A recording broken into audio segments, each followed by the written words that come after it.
नमस्कार प्रिय दर्शकों, आज एक बार फिर आप सभी के सामने एक ज्ञानवर्धक और प्रेरणादायक कहानी लेकर हाजिर हुए हैं। दर्शकों, आज की कहानी बड़ी ही ज्ञानवर्धक है।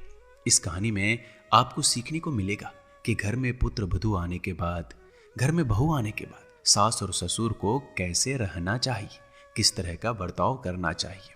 दर्शकों, आज की ये कहानी वाकई में बड़ी ज्ञानवर्धक और बड़ी प्रेरणादायक है, शिक्षाप्रद है।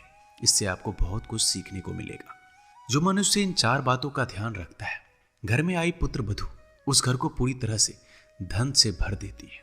ऐसे में प्रिय दर्शकों, आज की एक कहानी बड़ी ज्ञानवर्धक और प्रेरणादायक है, तो पूरा जरूर सुनिएगा। मित्र बंधु, ये कहानी छोटी सी है, इसको पूरा सुनिएगा, तभी आपको इसका फायदा मिल पाएगा। मेरे प्यारे दर्शकों, अगर आप इस चैनल पर नए हैं तो चैनल को सब्सक्राइब कर लीजिए और बेल आइकन को दबा दीजिए, क्योंकि इस चैनल पर हम ज्ञानवर्धक कहानियां लाते रहते हैं। जैसे ही हम अगली कहानी डालेंगे, सीधा आपको मिलेगी और आप उसका फायदा उठा पाएंगे। प्रिय दर्शकों, घर में नई पुत्र वधू से किस प्रकार का बर्ताव करना चाहिए, आइए जानते हैं इस छोटी सी कहानी के माध्यम से। दर्शकों, प्राचीन समय की बात है। एक नगर में एक सेठ हुआ करता था। सेठ अपनी पत्नी और अपना एक सुंदर बेटे के साथ रहा करता था। सेठ की सोने और चांदी की दुकान थी। एक दिन की बात है, सेठ सोचता है कि मेरा बेटा अब जवान हो चुका है, क्यों ना इसे मैं अपने काम धंधे के बारे में सिखा दूं। ऐसा सोचकर सेठ अपने पुत्र को दुकान के कामकाज सिखा देता है। रोज अपनी दुकान पर ले जाता है और सिखाता है कि किस प्रकार से दुकान पर आए ग्राहक से बात करनी चाहिए, किस प्रकार से बर्ताव करना चाहिए, किस प्रकार से दुकान संभालना चाहिए, किस तरह से लेन देन की बात करनी चाहिए। ये सब बातें सेठ अपने पुत्र को समझाता है और दुकान पर काम करवाने लगता है। फिर दर्शकों, सेठ का पुत्र बड़ा ही सुंदर और बुद्धिमान था। ऐसे में 4-5 दिन लगातार सेठ अपने पुत्र को इसी तरह दुकान पर लाता है और दुकान के कामकाज के बारे में बताता है, और सेठ का पुत्र पूरी तरह से दुकान का कामकाज सीख जाता है। ऐसे में एक दिन की बात है, सेठ अपनी पत्नी से बात करने लगता है और अपनी पत्नी से कहता है कि भाग्यवान, अब हमारा पुत्र पूरी तरह से जवान हो चुका है और बड़ा बुद्धिमान भी है। दुकान के कामकाज के बारे में भी यह सफलता से समझ चुका है, हर प्रकार के मनुष्य को पहचानने लगा है। अब इसकी जवानी भी आ चुकी है और मुझे ऐसा लगता है कि हमें इसका विवाह करना चाहिए, अर्थात हमें अपने घर एक पुत्र वधू लानी चाहिए। प्रिय दर्शकों, उसके बाद सेठ और उसकी पत्नी इस बारे में अपने बेटे के सामने प्रस्ताव रखते हैं और अपने माँ और बाप की ये बातें सुनकर सेठ का लड़का हाँ कह देता है। मेरे प्यारे दर्शकों, जो सेठानी थी वो थोड़ी चिड़चिड़ी स्वभाव की थी। उसके बाद में सेठ अपने पत्नी से कहता है कि भाग्यवान, अब बहुत जल्द हमारे घर में बहू आने वाली है, बहुत जल्द हमारे घर में पुत्र वधू आने वाली है, इसलिए मैं तुम्हें कुछ बातें बताता हूँ। तुम इन बातों को हमेशा ध्यान रखना, क्योंकि इन बातों को तुम ध्यान में रखोगे तो हमेशा हमारी पुत्र वधू, हमारी बहू हमसे खुश रहेगी, कभी भी हमसे लड़ाई झगड़ा नहीं करेगी।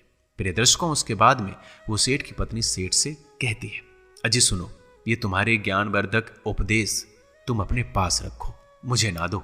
मुझे पहले से पता है कि एक पुत्र वधू से किस तरह का बर्ताव करना है और उससे किस तरह की बातें करनी है। आप मुझे ना सिखाइए कि पुत्र वधू से किस तरह बातें की जाती है, मुझे सब आता है। मेरे दर्शकों, उसके बाद में वो सेठ अपनी पत्नी के द्वारा इस अपमान को सुनकर चुप हो जाता है और सब अपनी पत्नी के ऊपर ही छोड़ देता है। कुछ दिनों बाद सेठ अपने पुत्र का विवाह तय कर देता है और विवाह की तारीख तय हो जाती है। उसके बाद में फिर एक दिन सेठ अपनी पुत्र का विवाह कर अपने घर पुत्र वधू ले आता है। उसके बाद में एक दिन सेठ शाम के समय अपनी पत्नी, अपनी पुत्र वधू और अपने पुत्र को एक जगह बुलाता है और अपनी बहू से कहता है कि बेटा, मैं तुम्हारा ससुर हूँ और मैं तुम्हें अपने धर्म की बेटी मानता हूँ और आज मैं इस पूरे घर की जिम्मेदारी तुम्हारे ऊपर सौंपता हूँ। तुम इस घर की गृहिणी हो और घर की गृहिणी लक्ष्मी के समान होती है। ऐसे में मैं इस घर की सारी जिम्मेदारी तुम्हारे ऊपर सौंप रहा हूँ। ये तुम्हारी जिम्मेदारी है कि घर को तुम बर्बाद करना चाहोगी या फिर आबाद करना चाहोगी, ये सब मैं तुम्हारे ऊपर सौंप देता हूँ। आज से हमारे कंधों का भार अब तुम अपने कंधों पर उठाओगी और इस घर का चाल चलन चलाओगी। दर्शकों, उसके बाद में वो सेठ अपने घर की सारी जिम्मेदारी अपने बहू को सौंप देता है। उसके बाद वह सेठ अपनी पुत्र वधू अपनी बहू से कहता है कि बेटा, आज शाम का खाना तुम बनाओगी और तुम ही परसोगी। उसके बाद शाम के समय सेठ की बहू खाना बनाती है और गलती से सेठ की बहू सब्जी में थोड़ा सा नमक ज़्यादा डाल देती है और इस बात का पता किसी को नहीं होता है। और उसके बाद जैसे ही सेठ की पुत्र वधू सेठ को और उसके पुत्र को खाना परोसती है तो सबसे पहला निवाला सेठ अपने मुंह में डालता है और सेठ को पता चल जाता है कि भोजन में नमक ज़्यादा है। नमक इतना ज़्यादा है कि मुंह में भी रखा नहीं जा सकता, परंतु सेठ बिना कुछ कहे उस नमक भरे निवाले को ग्रहण कर लेता है और बिना कुछ कहे भोजन को ग्रहण करता गया। बाद में सेठ के पुत्र ने जैसे ही उस भोजन को ग्रहण करना शुरू किया, जैसे उसने पहला निवाला अपने मुख में डाला, सेठ के पुत्र ने उस पहले निवाले को बाहर जाकर थूक दिया। उसके बाद में जाकर सेठ का पुत्र अपनी पत्नी से कहता है कि तुम मूर्ख तो नहीं हो, तुम्हें पता नहीं है कि भोजन में तुमने कितना सारा नमक डाला है? इतना ज्यादा नमक की ठीक से ग्रहण भी नहीं किया जा सकता। उसके बाद सेठ अपने पुत्र को रोकता है और कहता है, बेटा, गलती किसी से भी हो जाती है और कोई भी आदमी, कोई भी मनुष्य गलती जानबूझकर नहीं करता, इसलिए हम अपनी पुत्र वधू को क्षमा करते हैं। प्रिय दर्शकों, उसके बाद में सेठ और उसका पुत्र फिर से भोजन करने लगते हैं। उसके बाद सेठ की पत्नी ने भी भोजन किया। फिर दोस्तों, भोजन के उपरांत सेठ अपने बेटे को लेकर थोड़ा बाहर टहलने के लिए जाता है और जैसे ही टहलने के लिए जाता है तो सेठ का पुत्र अपने बाप से कहता है कि पिताजी, आपने मुझे आज क्यों रोका? आपको पता था कि भोजन में कितना ज्यादा नमक था, उसके बावजूद भी आपने मुझे रोका, ऐसा क्यों? मेरे प्यारे दर्शकों, उसके बाद में सेठ अपने पुत्र को समझाने लगता है और पुत्र से कहता है कि बेटा, गलती एक बार होती है और अगली बार गलती की जाए तो उसके बाद मनुष्य को उपदेश देना चाहिए, ना कि पहली बार गलती हो तो उसे डांटना चाहिए, उसका अपमान करना चाहिए। ये गलत है।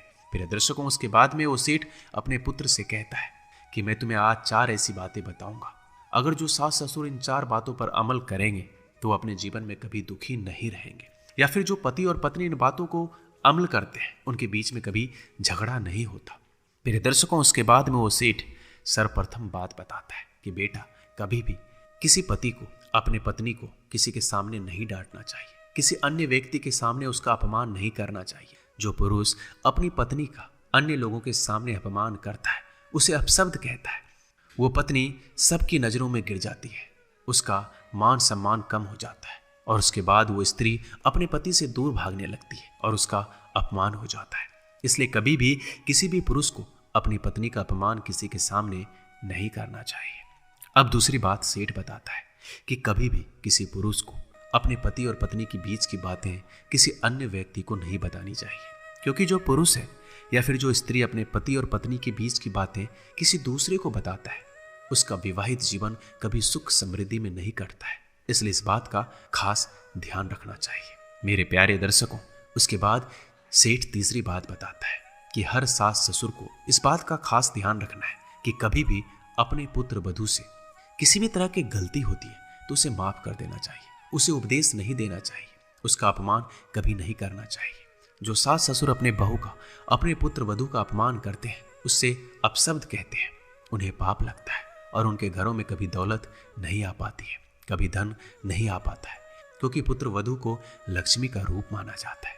इसलिए अगर आप अपने घर की लक्ष्मी का अपमान कर दोगे तो आपके घर में धन कैसे आएगा? इसलिए इस बात का हर सास ससुर को ध्यान रखना चाहिए। दर्शकों, उसके बाद वो सेठ चौथी बात बताता है कि कभी भी किसी पुरुष को किसी बुरे समय में अपनी पत्नी का साथ नहीं छोड़ना चाहिए। जो पुरुष समय के उपरांत अपनी पत्नी का साथ छोड़ देते हैं, उसका साथ नहीं देते हैं, उसको नरक में भी जगह नहीं मिलती है। प्रिय दर्शकों, ऐसे में वो सेठ फिर कहता है कि बेटा, जो मनुष्य इन 4 बातों पर अमल करता है वो अपने जीवन में कभी दुखी नहीं रहता है। जो सास ससुर इन बातों पर अमल करते हैं वो कभी भी जिंदगी में दुखी नहीं रहते, और जो पुरुष इन बातों पर अमल करता है वो अपने विवाहित जीवन में सुखी रहता है। इसलिए इन 4 बातों पर हमेशा अमल करना चाहिए। तो दोस्तों, मिलते हैं एक नए ज्ञानवर्धक कहानी में। तब तक के लिए अपना ख्याल रखिएगा। धन्यवाद।